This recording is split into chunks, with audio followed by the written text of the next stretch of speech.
Hello, Facebook friends. It's Dunja Rado, mentor, coach, healer, activator. I am coming today, and this is going to be probably a longer live session, and I'm going to do a few lives on this. I'm calling it Bigger Love. And for me, bigger love means dreaming big, desiring big, living big, and breaking the shackles that are not allowing women to be energetically big. So, the first topic I'm going to explore today is how to ask for help in your love life.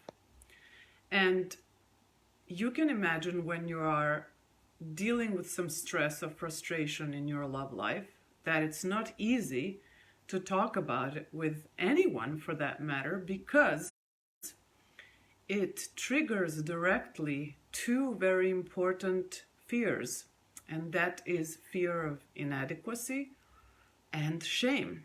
And shame is like one of the biggest fears. It's fear of like you being wrong. So what does it mean, feeling shame and feeling the fear of inadequacy? Well, we know how crazy taboos exist about women and sexuality and love. And so I want to kind of go through these silent expectations that exist and are placed upon women in our world. So I'm going to go through them. For example, a woman is expected to be naturally seductive.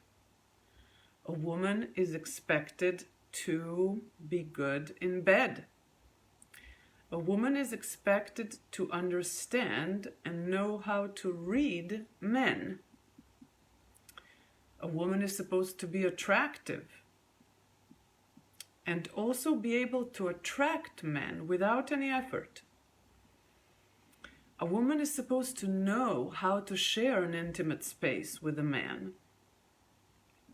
A woman is supposed to know how to command a man's attention. And so, etc., etc. This list can go on forever, and it's a list that's actually incredibly disempowering for women. So I want to debunk this whole myth of expectations that are placed on women by cutting it at the root. So what is the root? The root is that there is not an expectation, but a kind of a feeling that we live in a perfect world. So most expectations come from the paradigm of a perfect world. What happens in a perfect world? Well, people are emotionally, spiritually, mentally healthy. They embody a perfect balance of the feminine and the masculine within them. And they know how to express themselves, and they are at such a high level of vibration that everybody accepts everybody else's expression.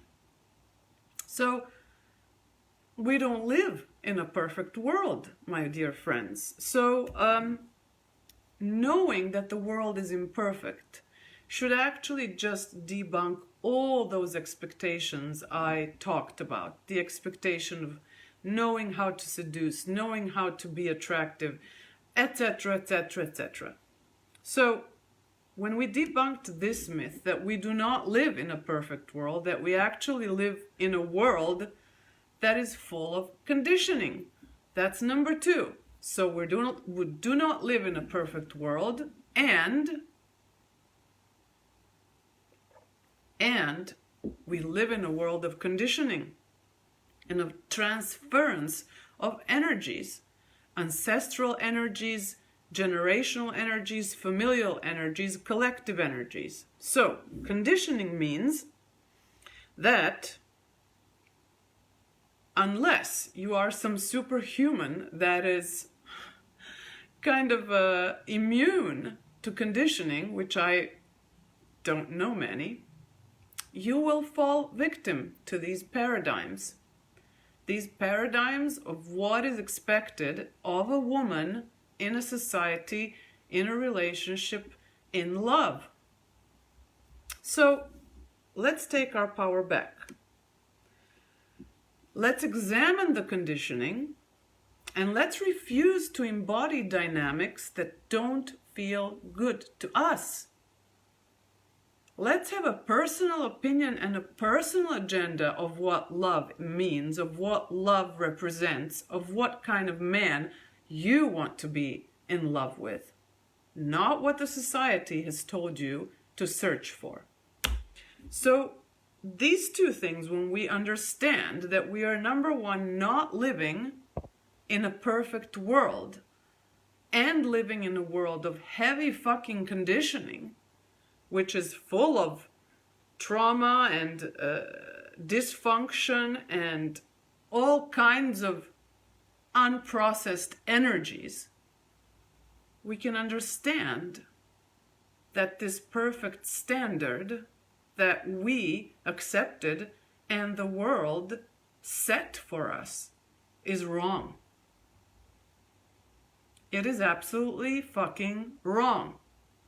So you should be feeling by now some relief in your body, some relief in your emotional space, knowing that number one, you're not living in a perfect world, and number two, you're living in a world of conditioning. So there isn't a perfect standard that you're supposed to live up to. That is a myth. So letting these things kind of go and allowing our hearts to open up and feel what we would like to feel. I invite you to feel instead curiosity. Ask yourself, who am I as a woman? How do I like to behave as a woman? How do I like to be treated by men? What do I desire in a relationship?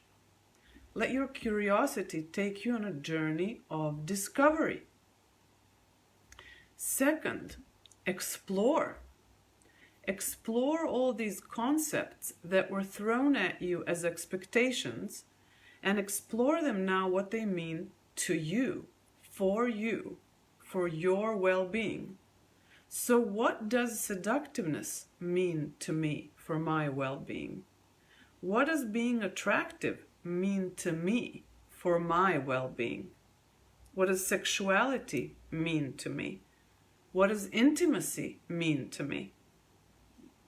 And how do I claim these fantastic, experiential, divine presentation through my channel, through my lens, not through the world's lens, not through how somebody else told me I should be feeling or thinking. So I'm not thinking about whether I am attractive for somebody else. I'm thinking about whether being attractive is something that's important to me. Whether being seductive, how can I be seductive for me? How can I claim intimacy for me? This is the first way of reclaiming your power before you go to engage with a partner or a love interest. You have to claim back all those things that society uses to objectify women into your own body, and you claim the power of these energies and you don't give them away. You decide how you manage them, what you allow to flow within yourself, and who gets to be in your intimate environment. And third, I invite you to explore your divine connection. I invite you to ask yourself, what are my divine feminine parts? What are my divine masculine parts? These energies, how do they express within me? What are they asking from me? How am I engaging with them on a daily basis? Do I feel supported or do I feel blocked? this opens up a space of transformation instead of judgment. And so coming to like the final the final culmination of this video is that you are not afraid to talk about your love life when it's done in this way. You have already done it by listening to me on this live or on the replay.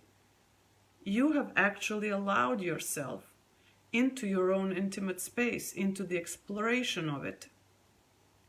So know that the feelings of shame and inadequacy are just guards of your intimate space, and that you can, with your own will, actually allow someone in that space so they can help you reclaim the parts of you that were taken over by others, by society.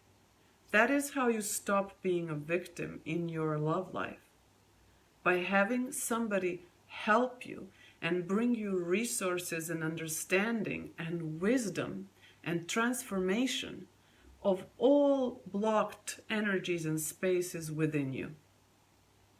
And so doing all of this allows you really to reclaim who you are, to reclaim your original feminine blueprint. An equal balance, equal in your own perfect measurement of the divine masculine and divine feminine. I hope you enjoyed it and have a lovely day.